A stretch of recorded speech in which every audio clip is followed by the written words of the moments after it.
E o que mantém o paciente, então, com o seu problema do transtorno de pânico? Isso é muito importante que você entenda. Que se você não entende o funcionamento do paciente, o porquê que ele se mantém com o seu transtorno de pânico ali e tudo mais, fica muito difícil de você trabalhar com ele, porque você não consegue nem explicar para ele, necessariamente, o porquê que ele tá se mantendo nesse problema e o que precisa ser feito para mudar, tá? Então é muito importante que a gente entenda essa questão do que mantém o paciente no seu problema aí de transtorno de pânico. A primeira coisa que a gente precisa dizer, como eu sempre falo, né, porque aí que entra a questão que eu falo para vocês, né, que eu sempre repito muito, como o diagnóstico ele é bacana, que eu tô mostrando aqui para vocês, mas se você entende muito bem o funcionamento do paciente, do modelo cognitivo e do ciclo de manutenção da dor, você vai ver que é muito parecido de transtorno para transtorno, tá bom? O funcionamento ali. Aí você precisa ter a sua habilidade de raciocínio clínico, né? Desenvolver a sua habilidade de raciocínio clínico para conseguir enxergar essa questão, tá bom? Mas basicamente, como o paciente se mantém no problema é através de um ciclo de manutenção da dor, dessa questão. Onde ele tem um modelo cognitivo a respeito do seu pânico, né, a respeito ali do seu pensamento disfuncional, relacionado com o seu ataque de pânico, ele acaba tendo comportamentos que mantém ele no problema, tá? Então, por exemplo, eu vou mostrar aqui novamente, o que acontece é que o indivíduo com transtorno de pânico exibe um viés atencional para estímulos ameaçadores. Deixa eu mostrar aqui.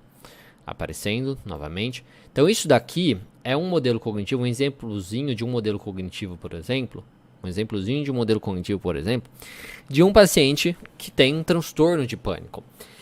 Então existe, por exemplo, o gatilho interno. Então assim, o ataque de pânico aconteceu uma vez, certo? Aconteceu uma vez ou algumas vezes ali na vida do paciente. Vou tirar isso aqui porque tá muito calor. Mas enfim. Então, o ataque de pânico aconteceu alguma vez ali no dia a dia do paciente. Tá. E aí ele começa, então, a ter medo de ter outros ataques de pânico. E uma das coisas muito significativas é justamente os sintomas físicos dele. Cada paciente vai ter um sintoma que ele se preocupa mais. Cada paciente vai ter um sintoma que incomoda mais ele, de certo modo, quando ele teve aquele ataque de pânico, tá? Então, um paciente que tem muito medo, por exemplo, de morrer, aquele coração acelerado, por exemplo, vai ficar muito forte na cabeça dele. Um paciente que tem medo de perder o controle, de enlouquecer, às vezes a tontura, a tremedeira, vai ficar muito mais forte ali na sua visão, que vai gerar muito mais medo nele. Beleza. Então, ele teve o ataque de pânico e tem alguns sintomas que ele se apegou, vamos colocar assim, tá? Então, alguns sintomas que ele teve quando ele teve o ataque de pânico, ele ficou apegado a esses sintomas. Beleza. Ele ficou apegado a esses sintomas, então estes sintomas se tornam aí gatilhos, tá? Então aqui que eu estou mostrando no modelo cognitivo. Eles se tornam, por exemplo, os eventos, as situações do modelo cognitivo daquele paciente. Então ele muitas vezes tem um gatilho interno, tá? Então ele está fazendo alguma outra coisa. Por exemplo, o mais clássico que a gente tem de exemplo, né? O paciente está fazendo atividade física e aí o coração começa a bater mais forte, né? Então, ele está fazendo atividade física e o coração começa a bater mais forte. Assim como acontece no transtorno de pânico, no ataque de pânico, que o coração bate mais forte, palpitação.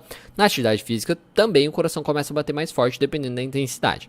Aí beleza, ele está fazendo atividade física, o coração começa a bater mais forte. Então, esse evento se torna uma ameaça, se torna um perigo, um problema. Então ele tem um pensamento automático sobre isso, ele tem uma percepção de ameaça. Tá? Então ele tem uma percepção aí de ameaça, aonde ele simplesmente para e fala: nossa, o meu coração está batendo mais forte, isso é perigoso, isso pode me prejudicar, isso é negativo. Essa percepção de ameaça gera então ansiedade nesse paciente. Tá? Então essa percepção de ameaça gera então uma ansiedade no paciente, ele fica mais ansioso. O que acontece é que essa ansiedade gera, então, sintomas físicos e sintomas cognitivos. Ou seja, a ansiedade gera mais sintomas físicos relacionados à ansiedade, que tem também a ver com coração batendo mais forte, por exemplo. Também tem a ver com a tremedeira, também tem a ver com sudorese. todos os sintomas que a gente pode encontrar no ataque de pânico. Então, ele percebe aquele sintoma como perigoso, isso gera ansiedade, isso gera então ainda mais sintomas. Então, reforça os sintomas que ele teme. Tá? Isso é muito importante. Então, sintomas físicos ou sintomas cognitivos, como dificuldade de lembrar das coisas, aquele famoso branco, dificuldade de raciocínio, dificuldade de resolução de problemas naquele momento. E isso tudo reforça ainda mais, porque aí ele tem então uma interpretação catastrófica desses sintomas que ele está tendo. Aí entra no que eu chamo, né, do ciclo de manutenção da dor. Então você vê, gerou mais ansiedade, que gerou sintomas físicos, e aí isso gerou uma outra interpretação desses sintomas físicos que ele teve, piores, uma interpretação catastrófica desses sintomas. Meu Deus do céu, eu vou morrer, eu vou perder o controle, eu não vou dar conta. Isso gera ainda mais ansiedade nesse paciente, que isso gera ainda mais sintomas físicos, então ele fica preso nisso até que ele tem o ataque de pânico ali, enfim, o ataque mais sério, vamos colocar dessa maneira. Então, é assim que o paciente se mantém no seu problema. Aí isso daqui é um modelo cognitivo misturado com o ciclo de manutenção da dor dele. E aí o que acontece então? Para que ele não tenha, que ele não sinta esses sintomas físicos que são ameaçadores, tá? Para que ele não sinta esses sintomas físicos que são ameaçadores para ele, ele começa a evitar então situações que ele pode sentir esses sintomas físicos. Ou ele começa a evitar situações onde às vezes ele teve o ataque de pânico dele. Ou evitar situações onde ele não pode correr, tá? Onde ele fica em uma situação onde não vai ter ninguém para ajudá-lo caso ele tenha um ataque de pânico. Porque, ai meu Deus, e se eu tiver e não vou conseguir ir para o hospital, ninguém vai estar lá para me ajudar, coisas nesse sentido. Então ele começa a evitar situações da vida dele.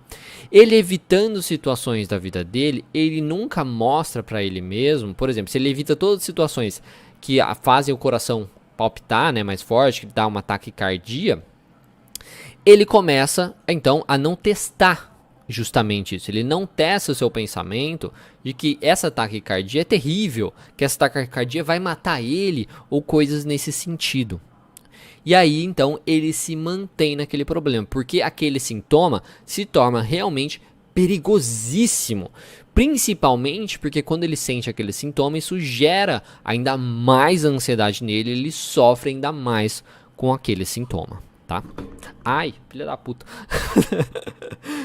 Bati meu dedo aqui no negócio de ferro. Enfim, tá. Então, aqui no... Voltando...